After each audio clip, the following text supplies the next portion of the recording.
So we're now going to turn to a very light, frivolous topic, religion.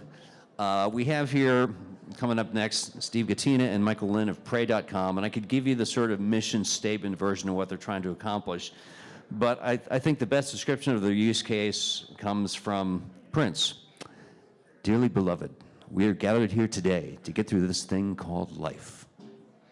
Come on up.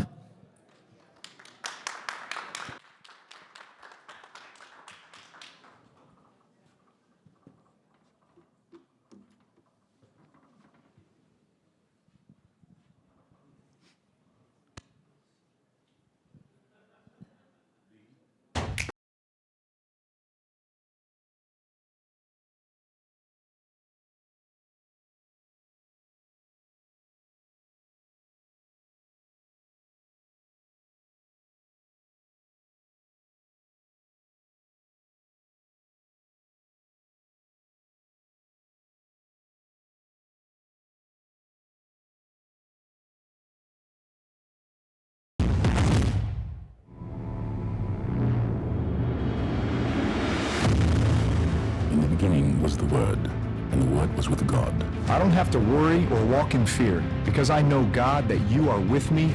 Tonight's story is based on the teachings of Jesus in the land of Galilee. And I want to welcome you to my bedtime Bible story on Pray.com. Joseph could hear a stirring in the shadows, whispers echoing through the canyons. Who's there? Joseph asked frantically. The dreamer is here. A voice mocked from the darkness. She smiled and turned her face to the sun. Her eyes closed and she felt the sun's warmth on her cheek. The peace of God was upon her. She was a conduit of God's truth and spoke according to the authority of His word. Today the Lord will deliver you into my hand. I will strike you down, and your head will roll off your body. The birds and beasts will feast on your corpse, and all the world shall know that there is a God in Israel who fights for us. And he would give up his life as a ransom. The ultimate hero would use death as the ultimate tool of liberation. With his final sacrifice, Jesus would defeat sin and death.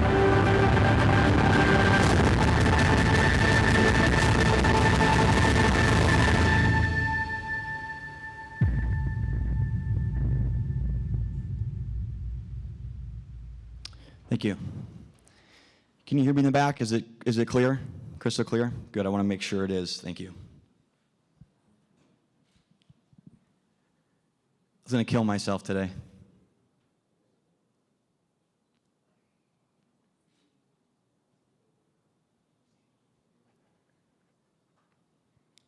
I was going to come home from work, and I was going to commit suicide.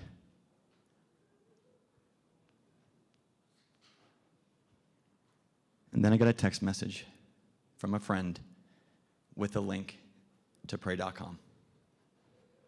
And I downloaded the app, and it saved my life. Signed, a police officer from the Cleveland, Ohio Police Department. Here's another review. Nuclear bomb on its way to Hawaii. Prayers for God's hand to protect us in safety and no one gets hurt. Betty from Hawaii. You remember this 5 years ago? When there was a text message that went out that a nuclear strike was going to happen from North Korea and Hawaii was the target? Somebody put that review in our app. The first thing they did was they went to Pray.com and they prayed. Here's one more review. I'm sitting in a hospital bed, writing this review because I have stage 4 cancer. I'm so thankful for another day to be able to wake up again and get a daily devotional on the Pray app. Sharon from Minnesota. These are the hundreds of thousands of reviews just like that we get. Every single day, we get a review like that. And I came here because TJ said, I get to speak to you. And we jumped out of our seats and we said, thank you. Thank you, TJ. Thank you because I get to speak to the people that built the technology that allowed us to communicate to those people when they need it the most. Thank you to the carriers, the carrier networks, the aggregators, the software developers. Everybody in this audience, what you're supporting right now, allowed the technology for our content to reach those people. So when you leave this conference this weekend, take the reviews I just shared with you, go back to your office, tell your boss, tell your coworkers that those reviews are for you. You did that. You gave us the technology, and even if you didn't actually do the coding, the fact that you're here supporting what you're doing right here, that's why Pray.com existed, and you saved a lot of people. You really have. You just don't know it. We know it because we get the reviews. So I want to say thank you. So let me tell you about my background. I'm from Green Bay, Wisconsin. No one cheered. That means no Packer fans. I heard the Go Bears. That's okay. You lost. It's a small town. If you don't know much about Green Bay, the Packers, that's pretty much all there is. I was raised Catholic. My father worked in a paper mill for 49 years. He literally opened the door to a paper mill for 49 years straight. So when we talk about work ethic and watching someone growing up, grinding that hard, that was instilled in me. We didn't have a lot of money. I was the first person in my family to go to college out of high school. I went to the University of Wisconsin, majored in marketing. While I was there, my parents got divorced. My mom went to a financial advisor with her part of the settlement, and he swindled her out of the money. And then I changed my major to finance. I said, I'm never gonna let that happen to my mom ever again. Spent 13 years at Merrill Lynch in the private banking sector, managed $750 million of assets. And the good news about this story is my mom is financially secure, and that will never happen to her again. And then one day I said, I can't live in Green Bay any longer. It's gloomy, it's cold. I'm moving to Los Angeles. Sorry, Canadian people. I understand your plight. I'm moving to Los Angeles. It's warm. I'm going to USC. I'm going to get my MBA. And I met that guy, Steve Gatena. I was at a conference almost like this. I was sitting in the back. Steve was on stage, and he was riveting. And I said, I don't know who that guy is, but I'm going to get to know him. And I've known Steve for 10 years now. And one day, a tragic event happened in Steve's life, and he's going to tell you what it is. And he said, come up to Westlake Village, California, and I'm going to tell you what I'm going to do next with my life. I immediately said, no, I'm not doing that. I live in Brentwood. You're asking me to come up an hour and a half to come hear me? Just tell me on the phone. We're having pizza. Come up to Westlake Village. You're going to love it. The first thing he said to me was Pray.com, the digital destination for faith. He didn't even say hi. He said, Pray.com, the digital destination for faith. I said, Pray.com? No way you have that domain name. You're lying to me. But the digital destination for faith, well, I'm Catholic. So you're actually talking about something that matters to me? And so 3 hours later, this is the summer of 2016, we're closing down this pizza shop, coming up with all the ways we were going to make Pray.com the digital destination for faith. I told him there that night, I go, listen, I'm going to leave my 13-year career, all my licenses, all my clients, all my destinations, everything I built my entire life, and I'm going to help you build Pray.com because I truly believe we could have a global impact. So that's my story from Green Bay to Pray. Steve, you're up. Thanks, Mike. Let's clap it up for Mike, huh?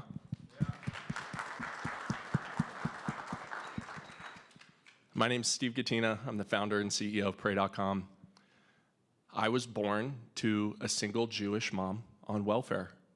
So my mom is Jewish, my dad is Catholic, and I was pretty much raised Catholic by my grandma dragging me to church every Sunday. I hated every minute of it. I didn't want to be a part of it. It was not my thing. Fortunately, I had an awesome dad, and he pushed me to develop my skill set in sports and also my skill set in computer science.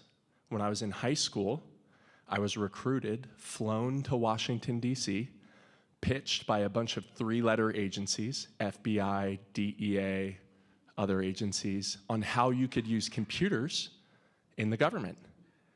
And I saw a primitive version of what we would now call Google Earth.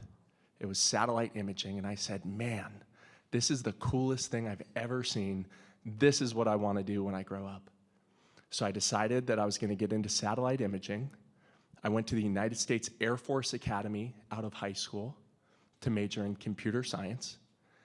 And I dislocated my shoulders, collapsed my lung, broke my hand, and got pneumonia in the first year. That was the first time that I learned that my plans for my life were not God's plans for my life. Fortunately, I'm 6'5". I used to be 310 pounds. I'm only 210 pounds today, which is why I wear t-shirts on stage. And I got to play football in college. I played at the University of Southern California, and I got to win a Rose Bowl with Coach Pete Carroll. So I decided, hey, I'm pretty good at football. How about I do that for a career? Let's go pro in football. My senior year, I ended up dislocating my shoulders. I had 2 fully reconstructed shoulder surgeries. And after coming back, I wasn't strong enough to play football. Fortunately, USC is a great school. I took an entrepreneurship class. My teacher said, think of a business that couldn't exist 5 years ago that would boom 5 years from today. And I said there should be a company that makes professional YouTube videos for corporations. And my teacher said, what's YouTube? So YouTube was brand new. This is in 2008, and I started that as my first company. By the time I graduated, we had an office in New York and LA. We had 35 people working for us, and we built out all the online video channels for Red Bull, Amgen, Mattel, Marriott, Los Angeles Dodgers. And that's how I learned to become a producer, to become a media creator. I ended up selling that company, and I became the CEO of the world's largest aerial production company.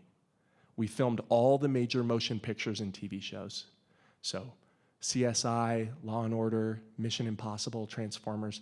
We also did air medical transport, patients and organs, hospital to hospital, as well as aerial surveillance. So we did confidential surveillance missions for FBI, DEA, foreign governments, municipalities.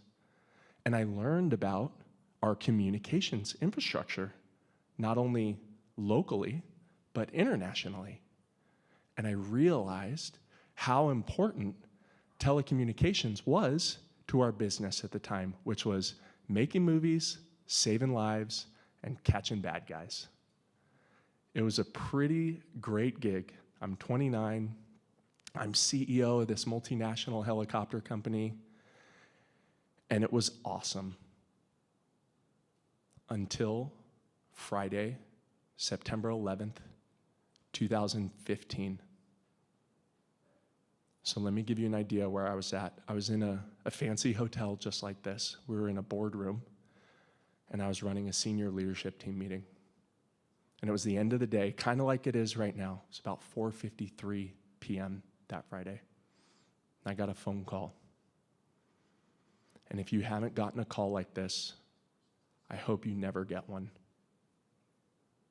I got a call, and the person on the other end said, Steve, your business partner, Alan's plane crashed. And what that means for those of you that are in aviation is fatalities. So my business partner died on Friday, September 11th, 2015, when I was on the job as the CEO of the company. It was a super tough situation for me. It wasn't like the previous guy from BlackBerry that we had up here who talked about crisis communication. I didn't know anything about crisis communication. I didn't have a strategic plan. I didn't know how to talk to the company. I didn't know what I was supposed to do as the CEO. So I started downloading a bunch of audiobooks. I started downloading Tony Robbins, Deepak Chopra, Oprah. I was trying to figure out how to deal with this tragedy and how to lead at the same time. Finally, one day, a friend of mine said, hey, you should listen to this podcast from my pastor. And I was like, pastor? Isn't that like a fake priest? You know, they can like get married and have kids. First of all, I'm Catholic. Second of all, I'm like really bad at being Catholic. I don't even go to church and I don't even like it. Third of all, I'm Jewish. Like my 23andMe even says I'm Jewish. So pastor, not for me. And he texted me this podcast, and I listened to it. And this podcast changed my life. This guy was way better than Tony Robbins. And I started listening to these podcasts every day on the way to work and on the way home. And I would share them through text message with various friends of mine who probably thought I was some kind of crazy hippie Jesus freak now because my business partner died. And that's where the seed of the idea for Pray.com was planted. It was about 9 months later, and we had to sell off a bunch of different assets of the company. It was very messy. And I left. And I knew that I was going to start a new company as a media entrepreneur. And I was hooked on these podcasts that I was getting from people on text message and sending to people on text message. And I thought, how come there's no digital destination for faith content? We have a digital destination for sports content, ESPN. It's got this really cool brand. You can get all this stuff there. Where is the really cool brand for faith? And I just thought, I think that's God's purpose for my life. I think I'm supposed to build the digital destination for faith. And if I did, what would it be called? So I started telling some friends of mine that I had this idea of building the digital destination for faith, and I had the opportunity to buy the domain Pray.com. And I thought, wow, that is the perfect name for the digital destination for faith. Of course it would be called Pray. So we bought the domain. It was super expensive, but we negotiated a fair deal. And we set out to build the digital destination for faith. The first version of our app that really worked well, it used a few different components in the tech stack. The only way to register was through mobile phone. My co-founder Ryan, our CTO, was on stage a little earlier today, and he talked about the benefits and difficulties of two-factor authentication via mobile phone. It's pretty consistent in the United States, but it's not consistent globally. We also used SMS to broadcast messages from church leaders to church members.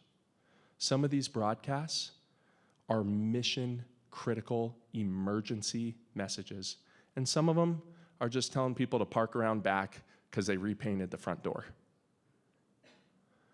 The third big component of mobile technology that helped us grow past 2 million subscribers was direct carrier billing.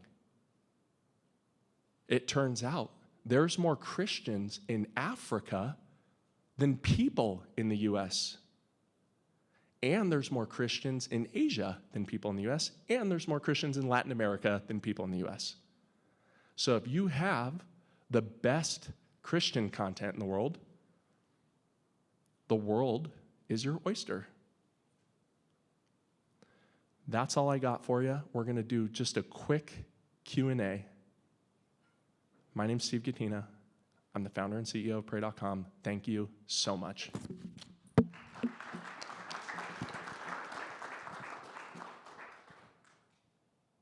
Questions?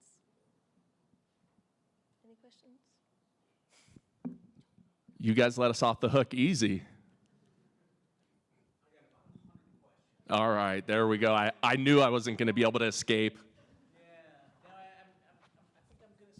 Send the hard ones to Mike, and then...